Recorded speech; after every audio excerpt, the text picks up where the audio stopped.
The afternoon sun cast long shadows through the wrought iron gates of the Garden District as Detective Maria Santos pulled her unmarked sedan to the curb. The Victorian mansion before her stood like a sleeping giant, its ornate balconies and towering columns speaking of old New Orleans money and darker secrets. 3 days had passed since anyone had heard from renowned psychological novelist Catherine Ellis, and the silence that followed was more deafening than any scream. Catherine had come to this place seeking solitude, inspiration for what would become her 8th novel. At 43, she had carved a name for herself in the literary world with her haunting explorations of the human psyche, stories that peeled back the layers of consciousness like an onion, revealing the raw vulnerability beneath. Her readers, mostly women who understood the quiet struggles of midlife, connected deeply with her protagonists. Women who faced their demons in empty houses, women who questioned their own perceptions, women who discovered that sometimes the most frightening monsters were the ones that lived inside their own minds. The Airbnb listing had been perfect, almost too perfect. A restored 1890s mansion in the heart of the Garden District, complete with period furnishings, crystal chandeliers, and the kind of atmospheric weight that Catherine craved for her writing. The owner, Mrs. Eleanor Whitmore, a soft-spoken woman in her 70s, had been accommodating to Catherine's request for complete privacy. No daily housekeeping, no interruptions, just the kind of solitude that allowed creativity to flow like honey from a broken jar. Detective Santos approached the front door, her partner, Detective James Mitchell, close behind. They had been called in when Catherine's assistant, Sarah Chen, had grown worried after 3 days of unanswered calls and missed video conference meetings. Sarah had known Catherine for 7 years, had been there through the late-night writing sessions, the book tours, the quiet moments when Catherine would stare out windows and murmur about the stories that lived in old houses. She never misses meetings, Sarah had told them, her voice tight with concern. Never. And she always answers her phone, even when she's deep in writing mode. Something's wrong. I can feel it in my bones. The front door was locked, but Mrs. Whitmore had provided the access code. As Detective Santos punched in the numbers, she felt a chill that had nothing to do with the Louisiana humidity. The door swung open with a soft creak, revealing a foyer that seemed frozen in time. Crystal droplets from the chandelier caught the afternoon light, casting rainbow fragments across the hardwood floors. "Catherine," Detective Mitchell called out, his voice echoing through the empty rooms. "Ms. Ellis, this is the police." Silence answered them, thick and oppressive. They moved through the house methodically, their footsteps muffled by ornate rugs that had witnessed decades of secrets. The parlor was untouched, dust motes dancing in shafts of sunlight that filtered through. Heavy curtains. The kitchen showed signs of recent use. A plate in the sink, a coffee cup on the counter, the refrigerator humming its lonely song. It was on the second floor that they found the first signs of Catherine's presence. The master bedroom was clearly occupied. Clothes hung neatly in the armoire, toiletries arranged on the vanity, a suitcase open on the bench at the foot of the four-poster bed. Everything spoke of someone who had intended to stay, someone who had made herself at home in this shrine to Southern Gothic elegance. But it was the writing desk that made Detective Santos's heart skip a beat. The laptop was still open, its screen dark, but alive with potential. When Detective Santos touched the trackpad, the screen illuminated, revealing a Word document titled "Fourth Floor Circle, Chapter 12. The timestamp showed the last save, 10:37 p.m., 3 nights ago. The cursor blinked at the end of a sentence that seemed to hang in the air like an unfinished prayer. She could hear them moving in the walls now, their whispers growing louder with each passing hour. And Margaret knew that being alone in this house meant she was never truly alone at all. Detective Mitchell whistled low under his breath. Spooky stuff. But Detective Santos was staring at something else, something that made her skin crawl with recognition. On the desk, beside the laptop, lay a single sheet of cream-colored paper.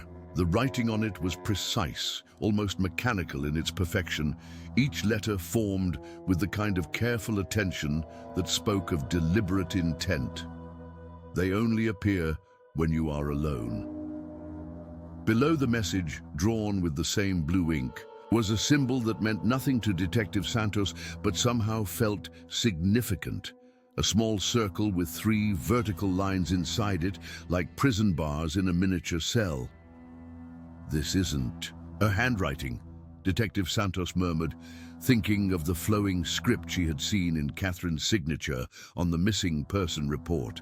This was something else entirely, something that spoke of careful planning and cold calculation.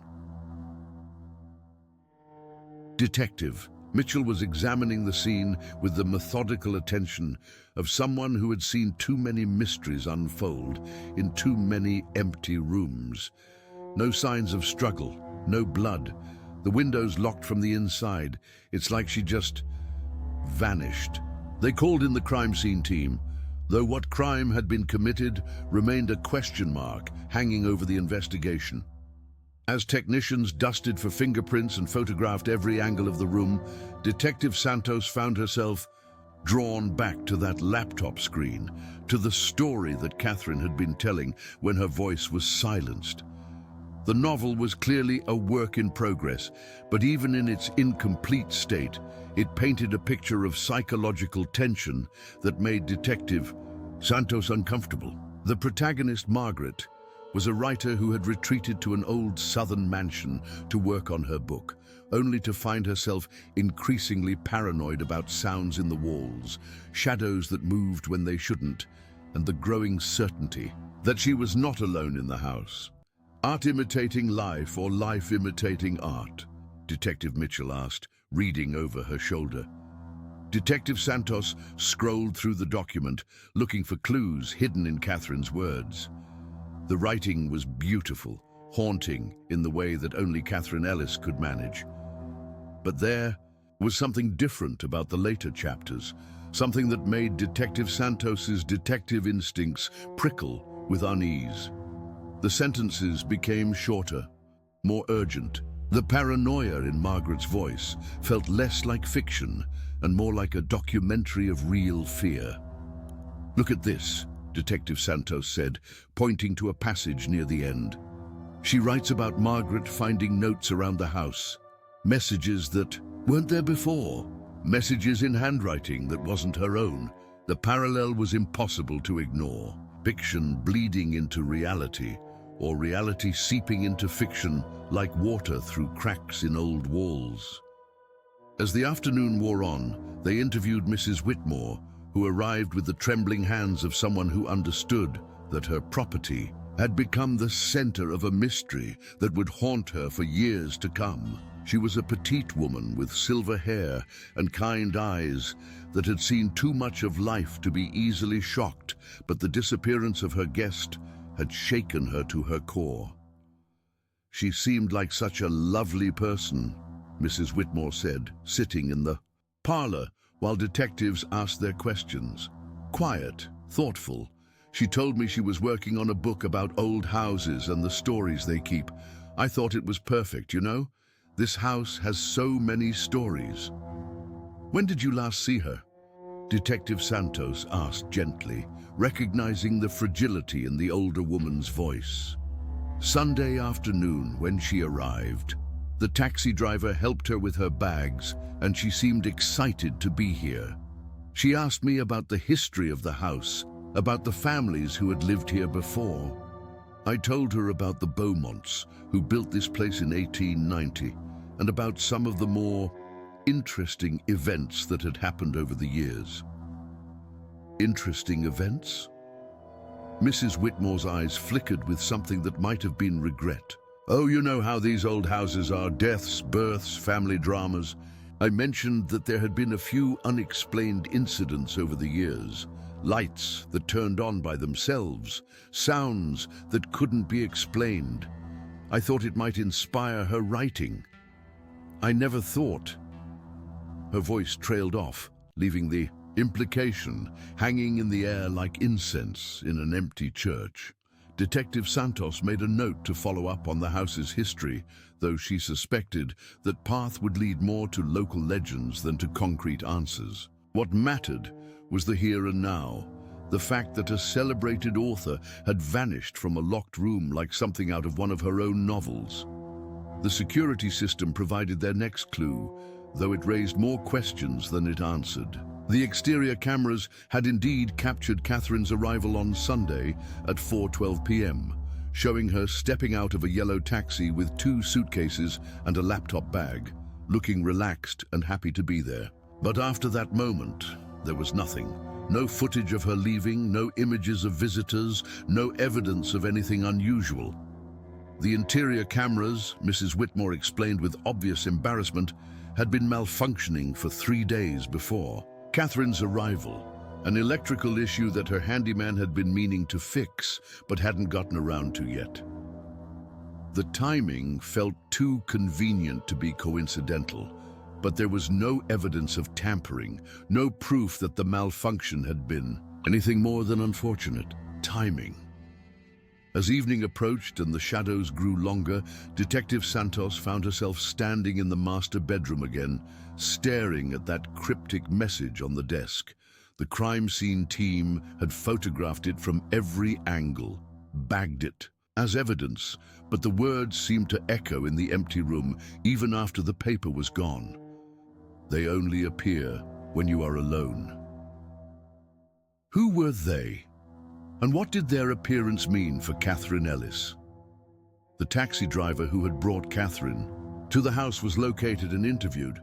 Robert Bobby Tran had been driving for Yellow Cab for 15 years and remembered the fare clearly, a well-dressed woman with kind eyes who had tipped generously and seemed genuinely excited about her stay. She had asked him about good restaurants in the area and whether he knew anything about the history of the Garden District. Nothing unusual, nothing that suggested she was afraid or expected trouble. She seemed happy, Bobby told them. Really happy, like someone who was about to do something they loved. As the first day of the investigation wound down, Detective Santos compiled what they knew.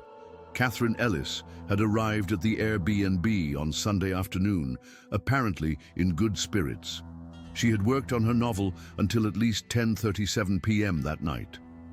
Sometime between then and when her absence was discovered on Wednesday, she had vanished without a trace, leaving behind only her belongings and a mysterious message that seemed to come from someone else entirely. The technical analysis of the laptop revealed that no one had accessed it after that final save on Sunday night. The document had been closed properly, the computer left on but unused. Catherine's email showed no outgoing messages after Sunday afternoon, no social media activity, no digital breadcrumbs that might lead to answers.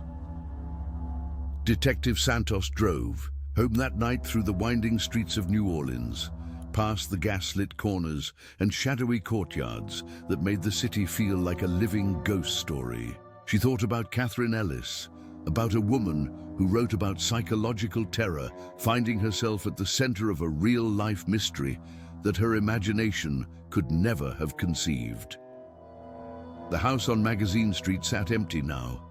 Yellow crime, scene tape fluttering in the humid breeze like prayer flags in a forgotten temple. But Detective Santos knew she would be back tomorrow and the day after that, until the silence was broken and Catherine Ellis's story found its ending.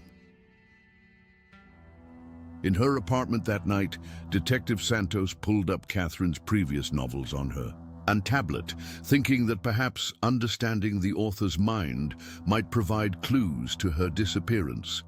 The books were beautifully written, psychological explorations of women facing their deepest fears. As she read, Detective Santos began to understand why Catherine's readers connected so deeply with her work.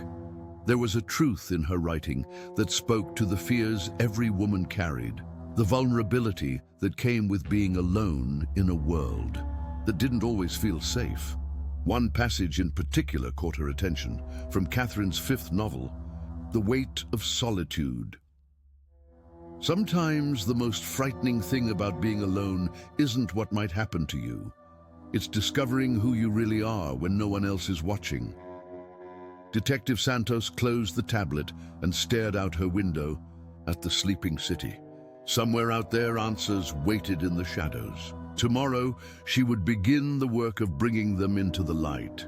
But tonight, as she drifted off to sleep, she couldn't shake the feeling that Catherine Ellis's story was just beginning, and that the truth, when it finally emerged, would be stranger and more heartbreaking than any fiction the missing author had ever written. The Garden District mystery had claimed its first victim, but Detective Santos was determined it would be the last.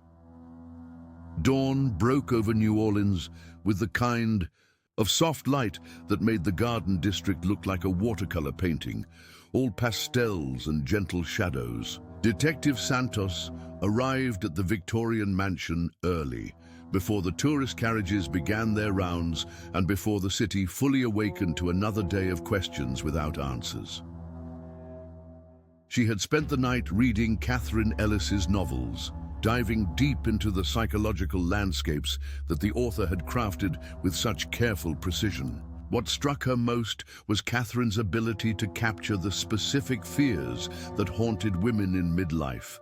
The fear of becoming invisible, of being forgotten, of discovering that the life they had built could disappear as suddenly as morning. Mrs. Whitmore was waiting for her on the front porch, clutching a cup of coffee like a lifeline. The older woman had aged years in the past 24 hours, her eyes red-rimmed from sleepless worry.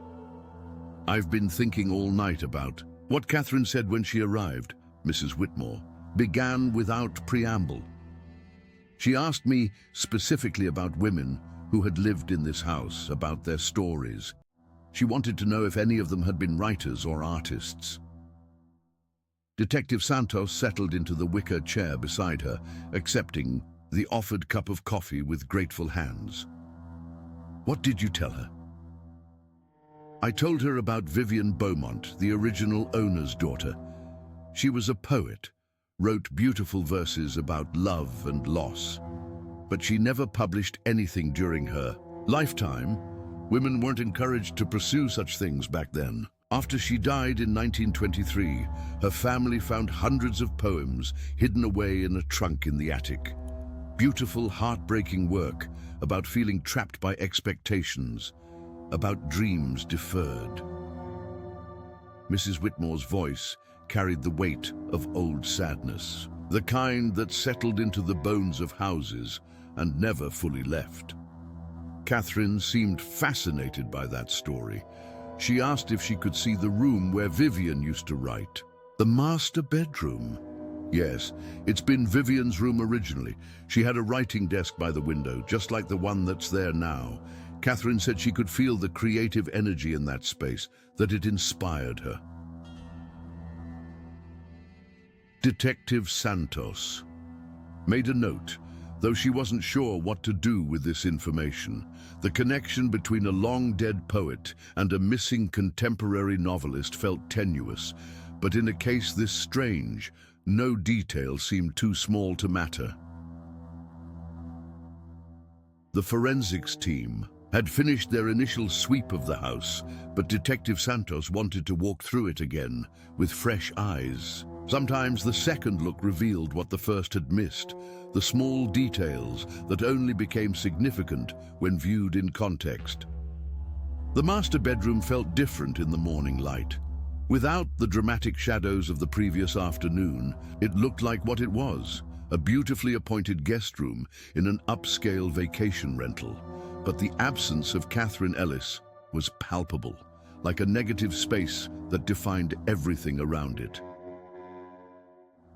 Detective Santos opened the laptop again, scrolling through Catherine's work in progress with the careful attention of someone trying to decode a message in a foreign language. The novel, tentatively titled Fourth Floor Circle, told the story of Margaret, a middle-aged writer who had come to an old southern mansion to work on her book, only to find herself increasingly isolated and paranoid. The parallels were obvious, but what bothered Detective Santos was how closely the fiction seemed to predict reality. Margaret's growing sense of being watched, her discovery of mysterious notes, her increasing certainty that someone else was in the house with her. All of it felt like a blueprint for what had happened to Catherine. Detective Santos, the voice, belonged to Officer Jennifer Walsh, a young cop who had been assigned to help with the canvassing. "We've got something interesting from the neighbors."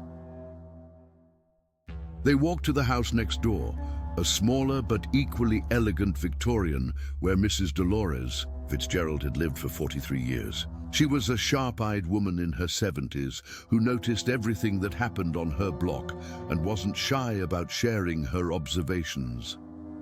"I saw her the night she disappeared," Mrs. Fitzgerald said without preamble, settling them in her front parlor with sweet tea and the air of someone who had been waiting for this conversation. "It was late, maybe 11:30 or so. I was letting my cat in from the garden when I saw the lights go out in the master bedroom next door." Detective Santos leaned forward. "You're sure it was Sunday night?" "Positive. It was the night of the Saints game, and my nephew had called right after it ended. I was still talking to him when I saw the lights go dark. But here's the strange part. About an hour later, they came back on. The lights came back on." "Yes, but just for a few minutes. Then they went dark again and stayed that way. I thought maybe she was having trouble sleeping, you know.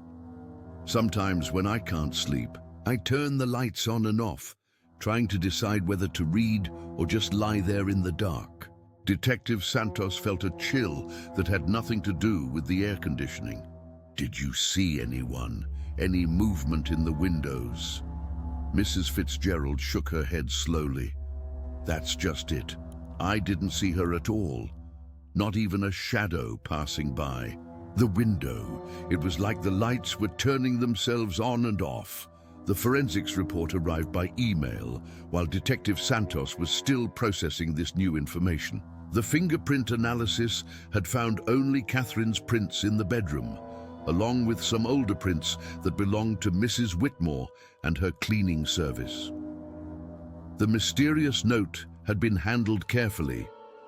Whoever had written it had worn gloves, leaving no trace evidence beyond the ink and paper, but it was the handwriting analysis that provided the most disturbing revelation.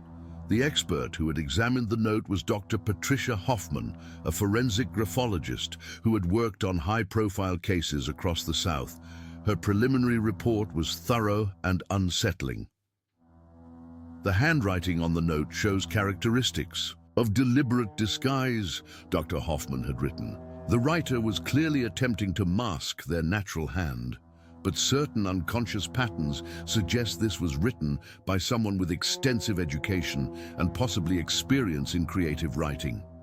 The pressure and rhythm indicate someone who is comfortable with written expression but was taking great care to create a specific impression. More troubling was her conclusion. The level of control and precision suggests this message was written multiple times before the final version was produced. This was not a spontaneous communication, but rather a carefully crafted piece of psychological manipulation. Detective Santos shared this information with Detective Mitchell as they sat in their car outside the mansion, trying to piece together a puzzle that seemed to grow more complex with each new piece of evidence. "So we're looking for someone who knows Catherine well enough to get into her rental house undetected, someone with enough writing background to create a psychologically manipulative message, and someone who planned this carefully enough to practice the note beforehand," Detective Mitchell summarized. "And someone who knows about the security camera malfunction," Detective Santos added. "Don't forget that. The timing is too convenient." They spent the afternoon interviewing Catherine's professional contacts, her editor, her agent, fellow writers who had known her over the years. What emerged was a picture of a woman who was well-liked but intensely private, someone who had built her career on understanding the darker corners of human psychology, but who kept her own emotional life carefully guarded. Her editor, Martin Schwartz, had worked with Catherine for 8 years and considered her both a friend and one of his most talented authors. He met them at his office in the warehouse district, a converted space that still smelled faintly of coffee beans and old wood. Catherine was methodical about her work, Martin explained, settling behind a desk stacked high with manuscripts. She researched everything extensively: psychology, forensics, the settings for her books. For this new novel, she had been reading about historical disappearances, cold cases involving women who had vanished without a trace. Detective Santos felt another chill. Did she mention any specific cases? A few. There was one from the 1940s that particularly fascinated her. A young woman who disappeared from a hotel room in Savannah, left behind a note that said, "The walls have eyes." Catherine was intrigued by the psychological profile of someone who would leave such a cryptic message. The parallels were becoming impossible to ignore. Catherine had been researching disappearances, writing about a character who received mysterious notes and then had vanished herself, leaving behind a message that felt like it could have come from one of her own novels. Did Catherine ever mention feeling threatened? Anyone who might have been bothering her? Detective Mitchell asked. Martin shook his head slowly. Not recently, but he hesitated, clearly debating whether to share something. About 6 months ago, she did mention that she had been getting some unusual fan mail. Not threatening exactly, but intense. Someone who claimed to understand her work better than she understood it herself. Do you know if she kept any of these letters? She might have. Catherine kept everything related to her work: research materials, correspondence, even rejection letters from early in her career. She said you never knew what might be useful someday. They obtained a warrant to search Catherine's apartment in the French Quarter, a cozy space above a bookstore that reflected her personality in every carefully chosen detail. The walls were lined with books, both her own works and the psychological thrillers and literary fiction that had influenced her writing. Her desk was organized but lived in, covered with research notes and manuscript pages. It was in a file cabinet marked correspondence that they found what they were looking for. The folder labeled Fan Mail Unusual contained about 20 letters dating back over the past year. Most were harmless, if overly enthusiastic, responses to her work, but 3 letters stood out. They were signed simply "A Reader" and written in the same careful handwriting that had adorned the note found in the Airbnb. The tone was respectful, but possessive, praising Catherine's ability to understand the psychology of isolation and expressing a desire to help her explore these themes more deeply. The final letter, dated just 2 weeks before Catherine's disappearance, was the most unsettling. Your upcoming novel sounds fascinating. The idea of a writer disappearing into her own story has such beautiful symmetry. I hope you'll have the courage to explore that theme completely. Detective Santos felt her hands tremble slightly as she read. Someone had known about Catherine's novel, about the plot involving a writer's disappearance, before Catherine had even finished writing it. Someone had been watching, planning, waiting for the perfect moment to turn fiction into reality. We need to trace these letters, she told Detective Mitchell. Postmarks, paper sources, anything that might lead us to this reader. But even as she said it, Detective Santos suspected that whoever had written these letters had been too careful to leave such obvious clues. This was someone who understood both criminal investigation and psychological manipulation. someone who had studied Catherine's work carefully enough to know exactly how to weaponize her own themes against her. As evening approached, they returned to the mansion one more time. Mrs. Whitmore had gone home, leaving them alone with the empty rooms and unanswered questions. Detective Santos stood in the master bedroom, trying to imagine Catherine's final hours in this space. Had she been working late on her novel when her visitor arrived? Had she known the person, trusted them enough to let them into her private retreat? Or had someone found another way inside, someone who understood the house's rhythms and vulnerabilities? The laptop still held Catherine's final words. She could hear them moving in the walls now, their whispers growing louder with each passing hour, and Margaret knew that being alone in this house meant she was never truly alone at all. Detective. Santos closed the laptop and looked around the room one more time. Tomorrow they would expand the search, bring in more resources, cast a wider net. But tonight, she couldn't shake the feeling that Catherine Ellis was still here somehow, that her story was still being written in the spaces between what they knew and what they feared. The house settled around them with the soft creaks and sighs of old wood adjusting to the cooling air. In the growing darkness, Detective Santos understood why Catherine had been drawn to this place. There was something about these old southern mansions that seemed to hold stories in their walls, secrets that whispered to those who knew how to listen. But some secrets, she was beginning to realize, were better left undisturbed. As they locked up the house and walked away into the New Orleans night, Detective Santos couldn't help but wonder if Catherine Ellis had discovered something in that beautiful haunted room that someone else had been determined to keep hidden. And if so, what price had she paid for that knowledge? 3 weeks into the investigation, the Catherine Ellis case had taken on a life of its own. The story of the missing psychological novelist had captured the imagination of readers around the world, spawning online discussion groups, amateur detective forums, and wild conspiracy theories that ranged from the plausible to the absurd. Detective. Santos found herself at the center of a media storm she had never wanted. Reporters called at all hours, crime podcasters requested interviews, and Catherine's publisher had hired a private investigator to work alongside the police. The pressure was immense, but it was nothing compared to the weight she felt every time she walked through that empty mansion, knowing that somewhere answers waited in the silence. The breakthrough came on a Tuesday morning in the form of an overnight delivery to Catherine's publisher. Martin Schwartz called Detective Santos before he had even fully opened the package, his voice tight with excitement and fear. "You need to get down here right now," he said.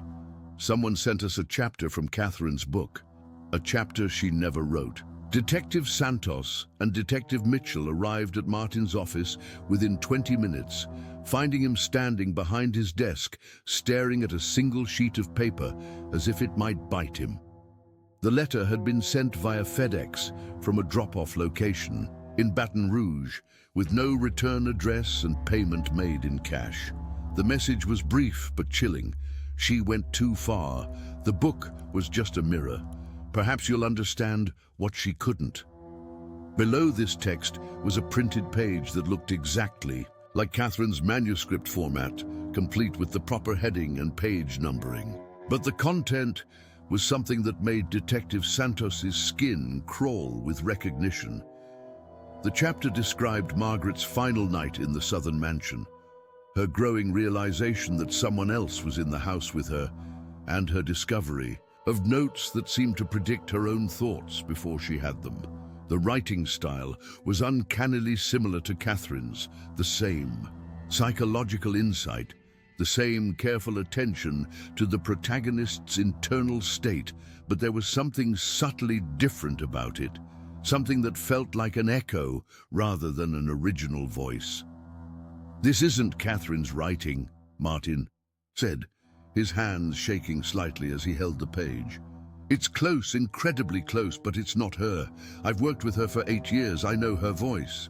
Detective Santos studied the text, noting the way certain phrases seemed designed to mirror Catherine's style, while introducing subtle differences that created an unsettling effect. Whoever had written this understood Catherine's work intimately, perhaps better than Catherine understood it herself. The postmark is from yesterday, Detective Mitchell observed, 3 weeks after she disappeared. The implications hung in the air like smoke. Either Catherine was still alive somewhere, or someone else was continuing her story with disturbing accuracy. The forensic analysis would tell them more, but Detective Santos already suspected what they would find. No fingerprints, no DNA, nothing that would lead them to the anonymous sender. Dr. Patricia Hoffman's analysis of the writing confirmed Martin's instincts. This is the work of someone with extensive knowledge of Ms. Ellis's stylistic patterns, she wrote in her report. The syntax, vocabulary, and psychological insights all mirror her established voice, but there are subtle discrepancies that suggest this is either a very skilled imitator or possibly Ms. Ellis writing under extreme duress.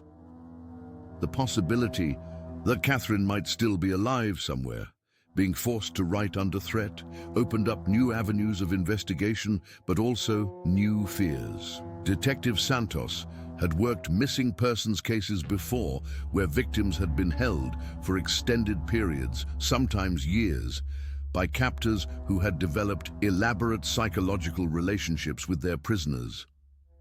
The search expanded beyond New Orleans. FBI profilers were consulted, digital forensics experts examined every electronic communication Catherine had made in the months before her disappearance, and a tip line was established that generated hundreds of calls from people who thought they had seen her in cities across the South. One tip stood out from the rest. A librarian in Natchez, Mississippi, called to report that a woman matching Catherine's description had been using their computer terminals regularly over the past 2 weeks. The woman always wore sunglasses and a hat, paid in cash for printing services, and seemed nervous about being observed. Detective Santos and Detective Mitchell made the drive to Natchez, a historic river town that felt like a smaller, quieter version of New Orleans. The librarian, Mrs. Helen Caldwell, was certain about her identification. "She was here just yesterday," Mrs. Caldwell said, leading them to the computer station the woman had favored. "She always used this terminal in the back corner, away from the main circulation area. She seemed like she was trying to stay invisible." The computer's browser history had been cleared, but the IT specialist they brought in was able to recover some deleted files from the temporary cache. What they found made Detective Santos's heart race. Research into missing persons cases, searches for information about psychological manipulation techniques, and most significantly, visits to online forums where people discussed Catherine Ellis's disappearance. "She was monitoring the investigation," Detective Mitchell said, studying the recovered data, "watching to see what we were finding." But Detective Santos was focused on something else. A document that had been printed but not saved, fragments of which remained in the printer's memory. When reconstructed, it appeared to be another chapter from Catherine's novel, but this one contained details about the investigation that had never been released to the public. "Either she's still alive and has inside information about our case," Detective Santos said slowly, "or someone else does." The possibility of a leak within the investigation was disturbing, but had to be considered. Detective Santos spent the next day reviewing everyone who had access to case files, but found nothing suspicious. The inside information in the printed documents seemed to come from careful observation rather than direct access to police reports. It was Mrs. Caldwell who provided the next clue.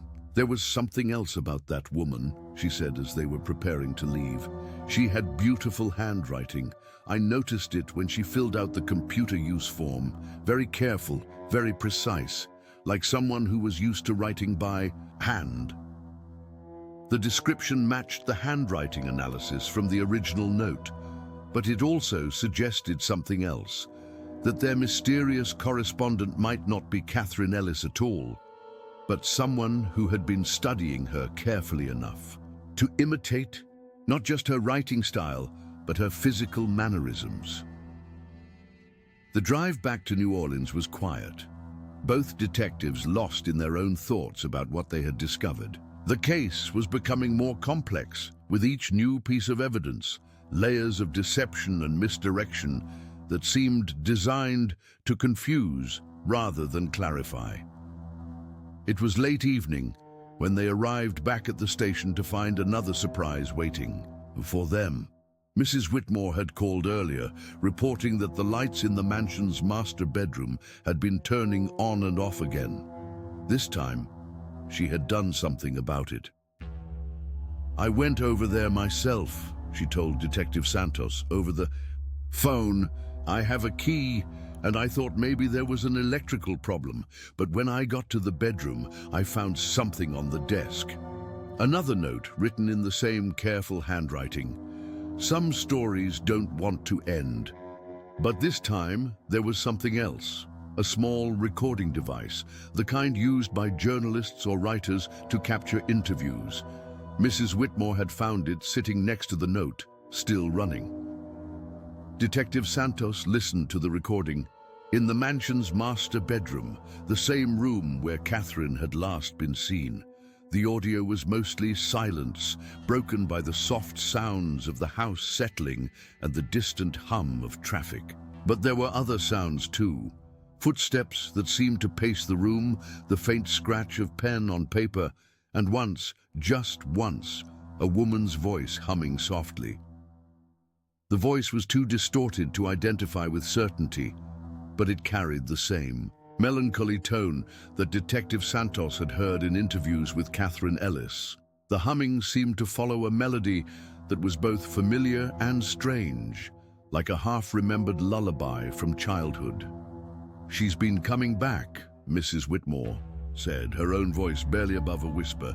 "Somehow, she's been coming back to this room." Detective Santos studied the older woman's face, looking for signs of deception or confusion, but found only genuine fear and concern.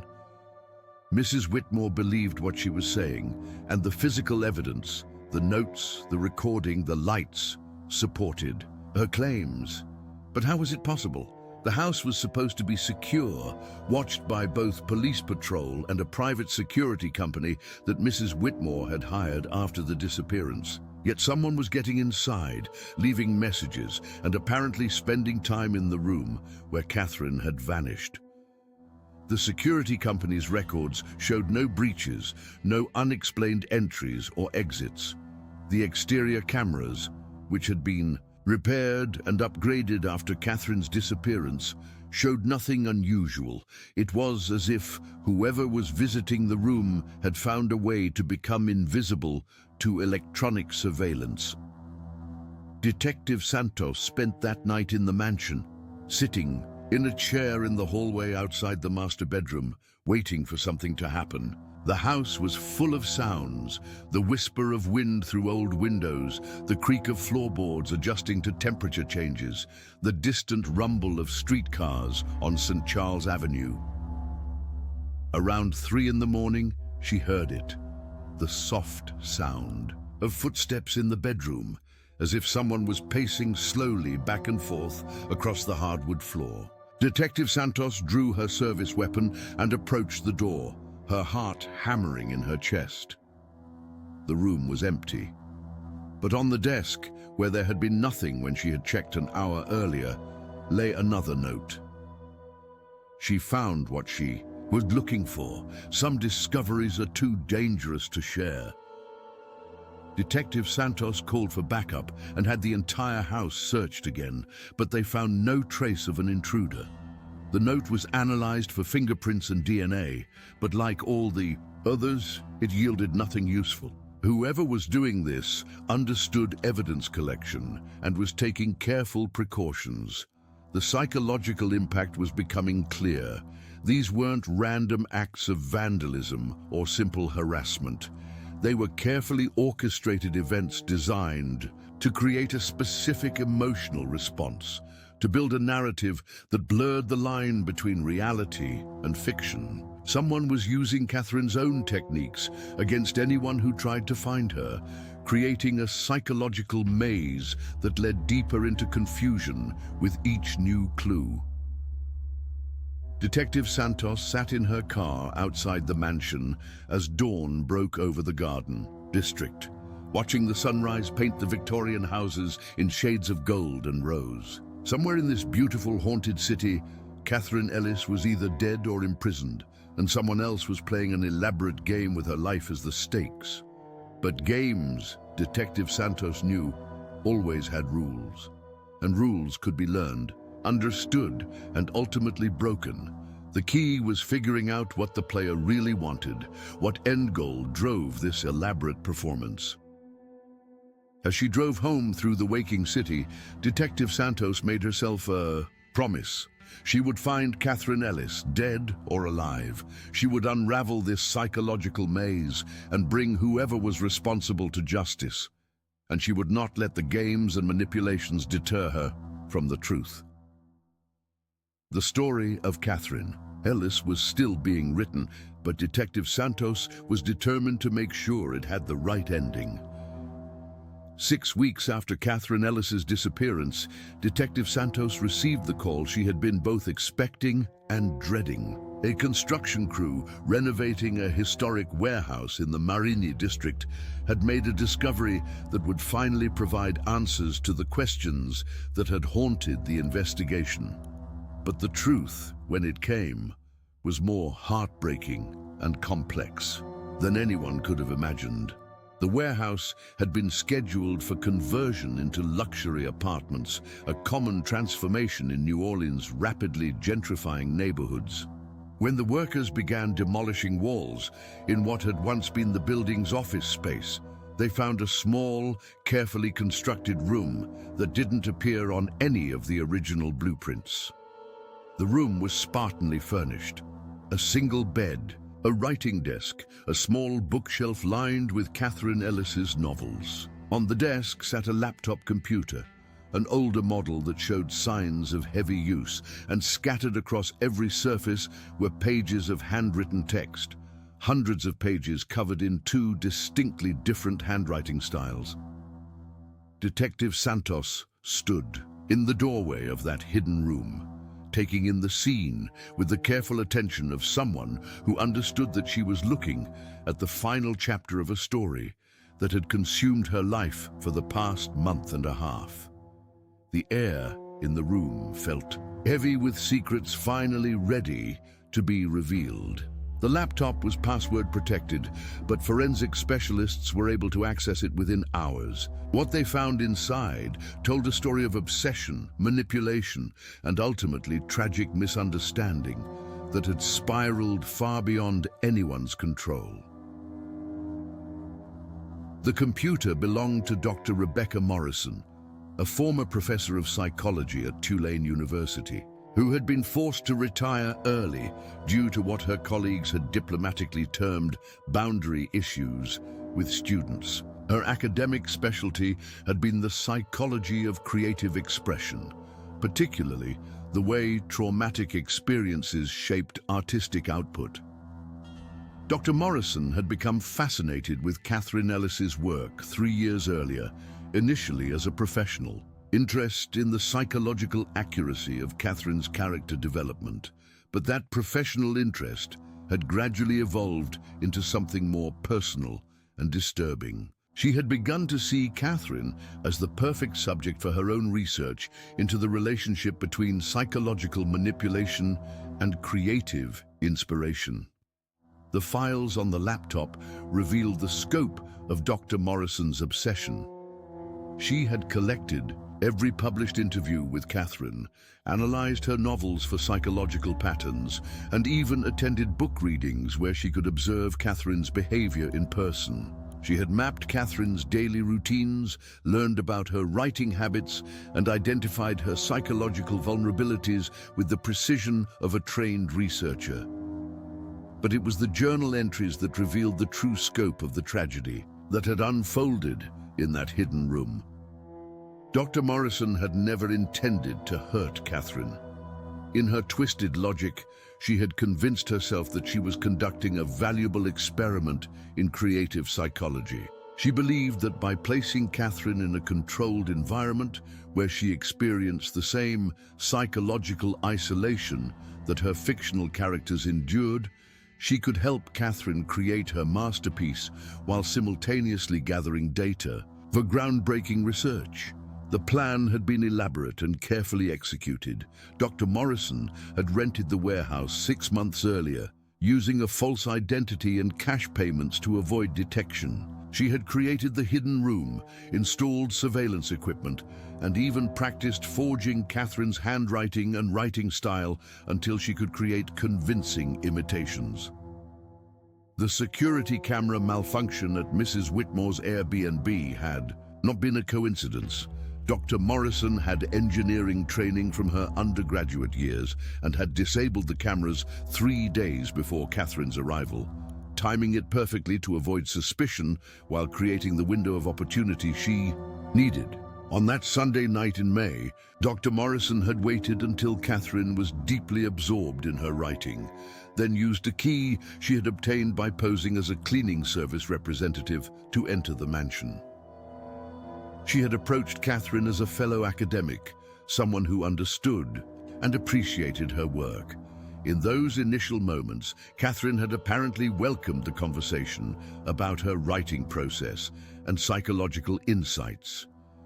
The chloroform had been unnecessary. Dr.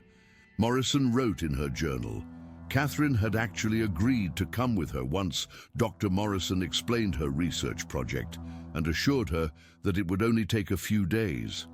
Catherine had been curious about the psychological experiment, intrigued by the idea of experiencing firsthand the isolation and uncertainty that she wrote about so compellingly. What Dr. Morrison hadn't anticipated was how quickly the experiment would spiral out of her control. Catherine's reaction to being confined, even in relatively comfortable circumstances, had been much more severe than Dr. Morrison expected. Instead of the calm introspection that Dr. Morrison had predicted, Catherine had experienced intense panic attacks, claustrophobic episodes, and a rapid decline in her mental state that made Dr. Morrison realize she was in far over her head. The notes that had been left at various locations around New Orleans were Dr. Morrison's attempts to document the experiment while also creating what she believed would be compelling evidence for her research. She had convinced herself that the psychological manipulation was justified by the academic value of the results. But Catherine's condition continued to deteriorate.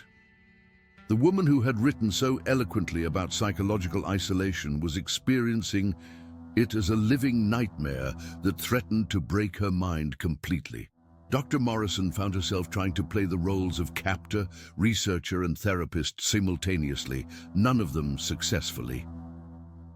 The journal entries from Catherine herself, written during her captivity, revealed the full horror of her experience. Despite her professional understanding of psychology, being trapped in that room had triggered every fear she had ever had about disappearing, about becoming invisible, about losing control of her own story. She keeps telling me, "This is for my art," Catherine had written in shaky handwriting, "that experiencing this will make my writing more authentic. But she doesn't understand that writing about fear is not the same as living it. The fear I write about is controlled, manageable, contained within the boundaries of story. This fear has no boundaries. It's eating me alive from the inside." As the days passed, Dr. Morrison realized that her experiment had become a kidnapping, and her research subject had become a victim whose psychological state was rapidly declining. She found herself trapped by her own actions, afraid to release Catherine because of the legal consequences, but equally afraid to continue because of the obvious damage she was causing. The solution she chose was perhaps the most tragic aspect of the entire story. Dr. Morrison had convinced herself that if she could help Catherine channel her trauma into her writing, the experience might still be salvaged as both art and research. She began forcing Catherine to write, insisting that documenting her psychological state would be cathartic and creatively valuable.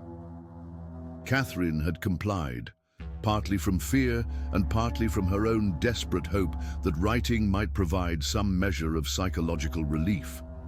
The pages, scattered around the hidden room, represented weeks of forced creative output, stories within stories that blurred the line between fiction and documentary of her own suffering. Some of the writing was in Catherine's hand, but much of it was Dr. Morrison's attempts to continue Catherine's novel, using the psychological insights she was gathering from her captive. Dr. Morrison had become convinced that she understood Catherine's creative process better than Catherine herself, and that she could complete the novel in a way that would serve both artistic and academic purposes. The final entries in both women's journals told the story of the tragic end to Dr. Morrison's experiment. Catherine's mental state had deteriorated to the point where she was experiencing severe dissociative episodes, periods where she lost track of time and seemed to retreat entirely into her own mind. Dr. Morrison, lacking any real training in crisis intervention, had tried to treat these episodes as data points rather than medical emergencies. On a Tuesday morning in late June, Dr. Morrison had found Catherine unresponsive in the hidden room. The cause of death, according to the medical examiner, was a combination of dehydration, exhaustion, and cardiac arrest brought on by prolonged psychological stress. Catherine had literally died of fear and despair, her body finally succumbing to the trauma that her mind could no longer process. Dr. Morrison's final journal entry was dated the day after Catherine's death. "I have destroyed something beautiful in the name of understanding it. My research has yielded only one significant finding, that there are forms of knowledge too dangerous to pursue and some experiments that should never be attempted. Catherine was right in her novels. The most frightening monsters are the ones that live inside human minds, including my own." The medical examiner estimated that Catherine had been dead for approximately 2 weeks when her body was found. During those 2 weeks, Dr. Morrison had continued visiting the hidden room, talking to Catherine's body as if the experiment was still ongoing, writing in her journal about observations and insights that had become increasingly disconnected from reality. When the police found Dr. Morrison, she was sitting at the desk in the hidden room, surrounded by the pages of writing that represented the last chapter of both women's lives. She offered no resistance to arrest, seeming almost relieved that her terrible experiment had finally come to an end. Detective Santos stood in that room after Dr. Morrison had been taken away, reading the final pages that Catherine Ellis had written before her death. They were beautiful and heartbreaking, a last testament to her ability to find meaning and beauty even in the darkest circumstances. "I understand now what my characters were trying to tell me," Catherine had written. "The real terror isn't in being afraid. It's in being isolated with your fear, cut off from the connections that make us human. But even here, even now, I can write. And as long as I can write, some part of me remains free. That will have to be enough." The case that had consumed Detective Santos for 6 weeks was officially closed, but the emotional impact would linger much longer. Catherine Ellis had died because someone had tried to turn her art into reality without understanding the fundamental difference between writing about trauma and experiencing it. Dr. Morrison was charged with kidnapping and involuntary manslaughter. During her trial, psychiatrists would testify about her delusional belief that she was conducting legitimate research, but nothing could undo the damage that had been done. Catherine's final novel, Fourth Floor Circle, was never completed. Her publisher chose to release the fragmentary chapters she had written before her death as a memorial edition, with proceeds going to organizations that supported missing persons investigations and psychological trauma research. The hidden room in the Marigny warehouse was demolished as part of the renovation project, but Mrs. Whitmore decided to convert her Garden District mansion into a writer's retreat dedicated to Catherine's memory. She believed that the house should continue to welcome artists seeking inspiration, though this time with much better security and psychological support resources. Detective Santos attended Catherine's memorial service, held in a small church in the French Quarter.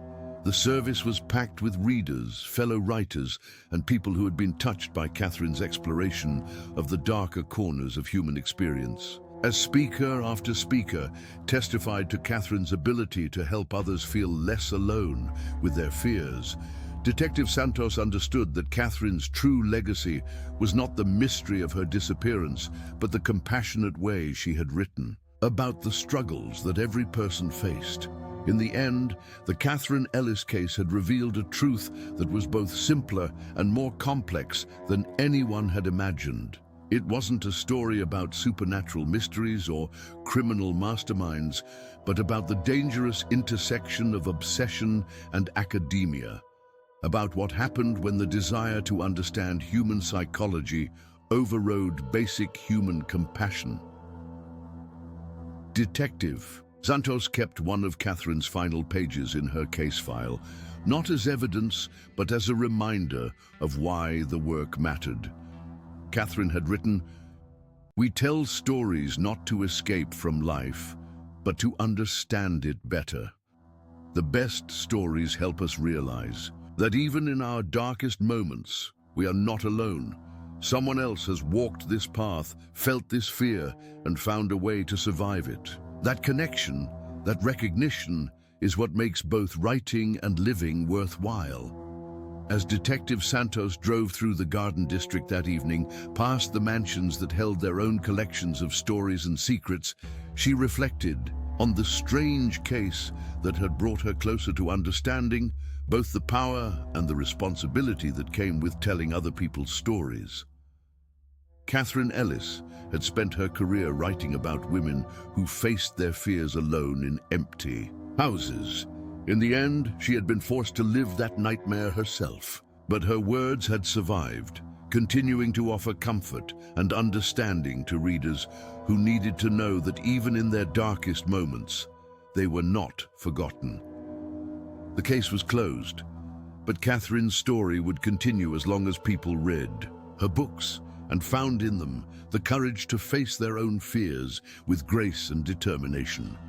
For those who followed this journey with us through the shadows of the Garden District, through the psychological maze that claimed Catherine Ellis's life, remember that every missing person represents someone's daughter, sister, mother, or friend.